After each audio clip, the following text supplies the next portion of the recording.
myhealthandliving.com. Natural Remedies for Life. I'm David Cummings, also known as Healthy Dave. Well, today's show is about the benefits of a low glycemic food index list. Do you feel flat? Do you run out of energy? Is your diet full of energy bars trying to maintain a get up and go? We will explore the major differences between a high glycemic index food and a low glycemic index food. And that's very exciting because we can see that there are many, many benefits. Okay, let's get into it. What is a glycemic index?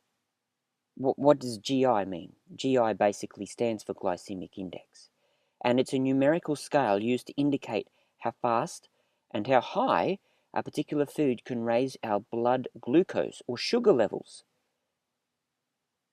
A food with a low GI will typically promote a moderate rise in blood glucose, while a food with a high GI may cause our blood glucose or blood sugar levels to rise exceptionally fast and increase above what it really should be.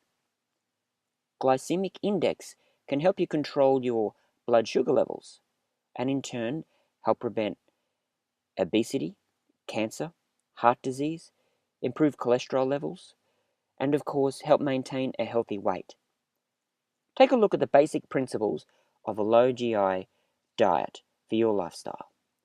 And when I say diet, I don't actually mean diet because we don't believe in crash diets here or there where you chop this out and chop that out and stop eating for 24 hours or whatever like that.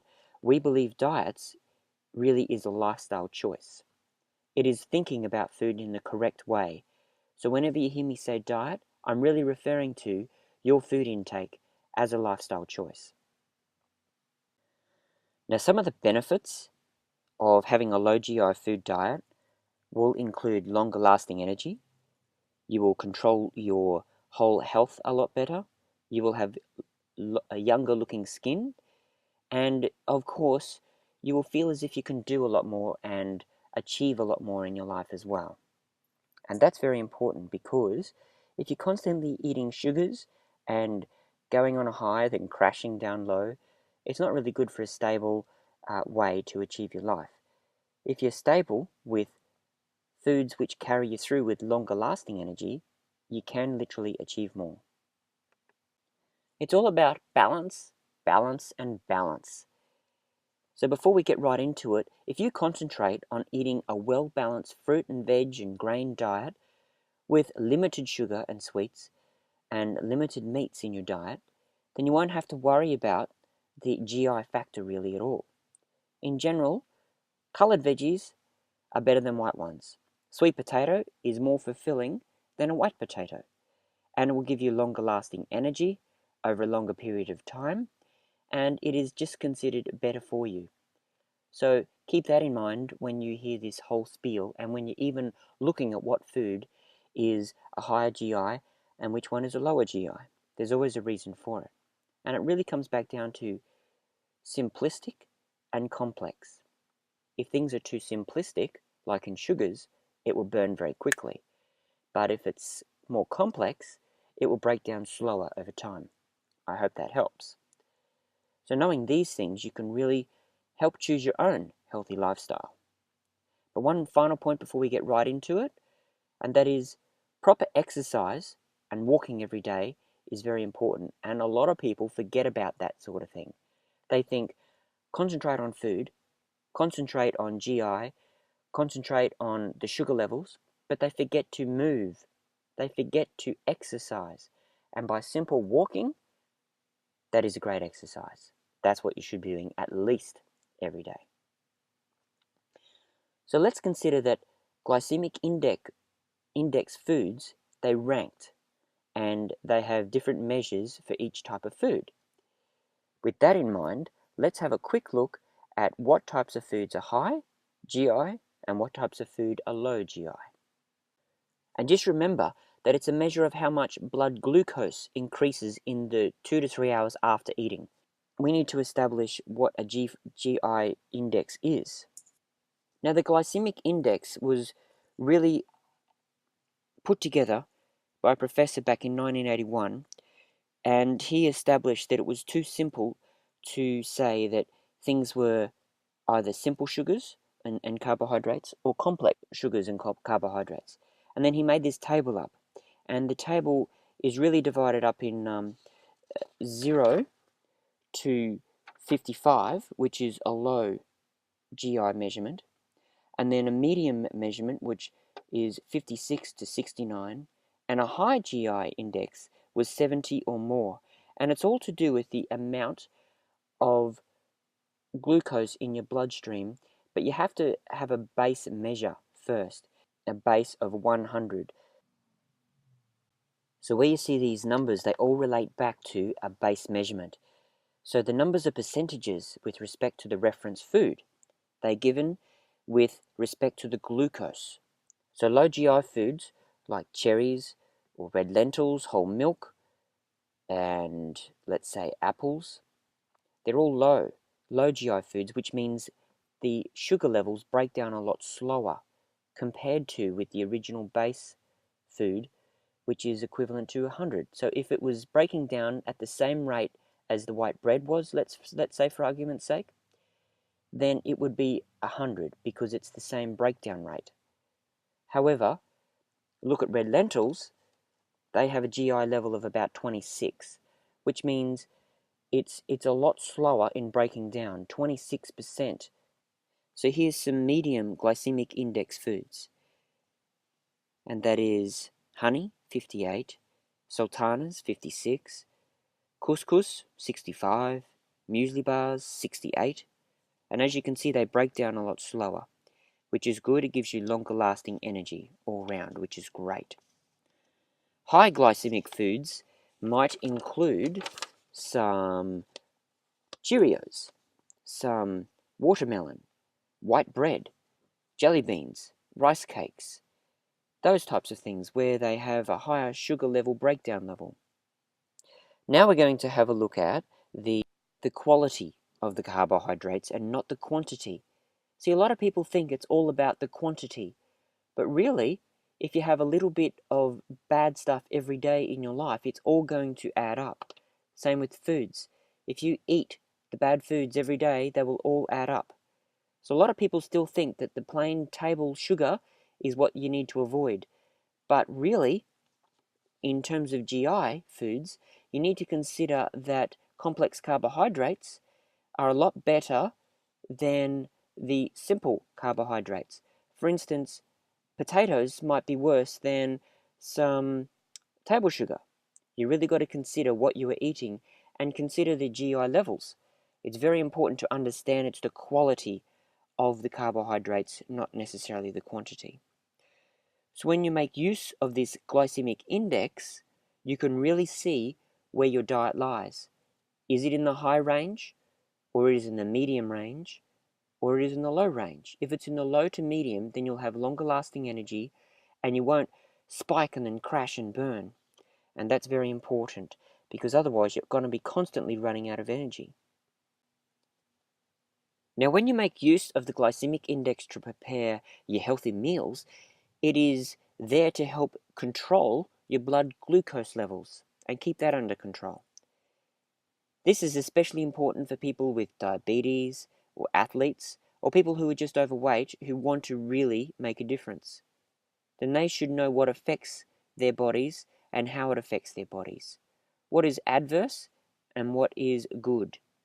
They should also know what to avoid and what to eat as a staple diet or lifestyle. It's all about nutrition, really. Speaking of which, just remember that you can download totally free your own healthy lifestyle eating book and your nutritional guide at myhealthandliving.com/free report. It's a very interesting read and it will give a new perspective on what you see as a healthy lifestyle choice. Right, now consider that the interesting thing is that you can cure diabetes as well. And if you go onto a raw food diet for a short period of time to regain control of your blood sugar levels and give your body a chance to rid itself of the excess stored energy, then this is certainly the case. But most people think that it is just too hard and that they would rather, well, crudely saying, rely on the insulin injections instead, which has its own complications. Now, I'm not saying this to be mean or to be just plain rude. It is a fact that you can cure diabetes just by changing your whole lifestyle around. And that's what we wanted you to make you aware of. And most experts agree that the best thing for people with diabetes is probably just regular exercise, no trans fats, and a high fiber diet. And you don't have to be a genius to figure that out. And just remember that the recommendations to eat trans fats is that there is no safe level of trans fats in your body. They just shouldn't be there. So a little bit here and a little bit there is not good at all. Now, most people just think sugar, sugar, sugar. But look at some of the carbohydrates. And some carbohydrates can raise your blood sugar levels to dangerous levels indeed. You eat too much of these junk foods, and the very high carb diet lifestyle is quite bad for you. Just remember our words before, it should be balance, balance, balance. Now, not all carbohydrates act the same, and some are very quickly broken down, and some are very slow. So just consider these as you go through, and the GI Food Index table will certainly help you out as you go through as well. Okay, now,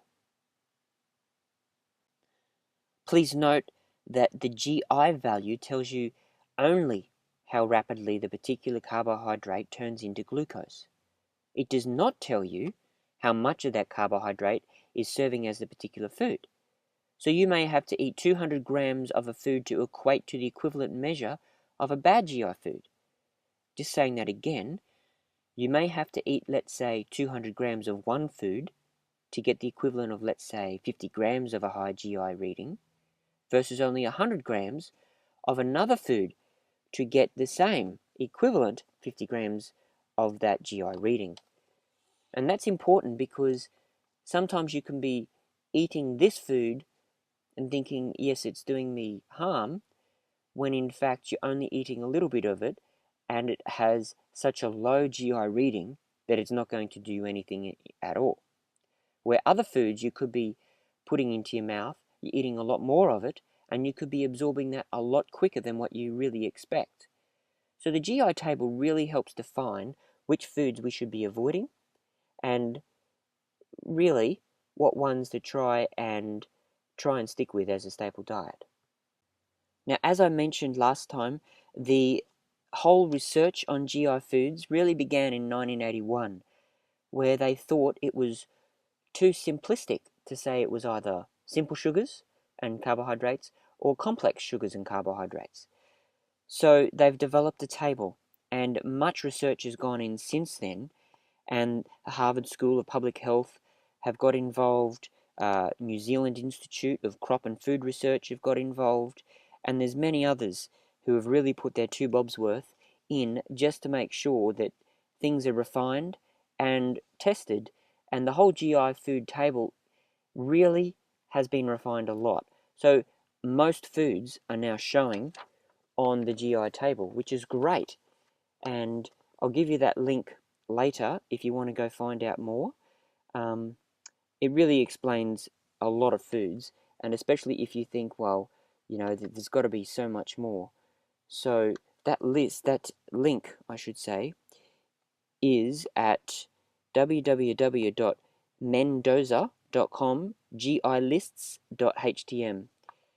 That's mendoza.com/gilists.htm. That will really explain a full list of GI foods for you. We will also put this list that I'm referring to onto our website as well, and that is whathealthfood.com/GI or myhealthandliving.com/Glysemic Index Food List, and that will certainly help you out as well.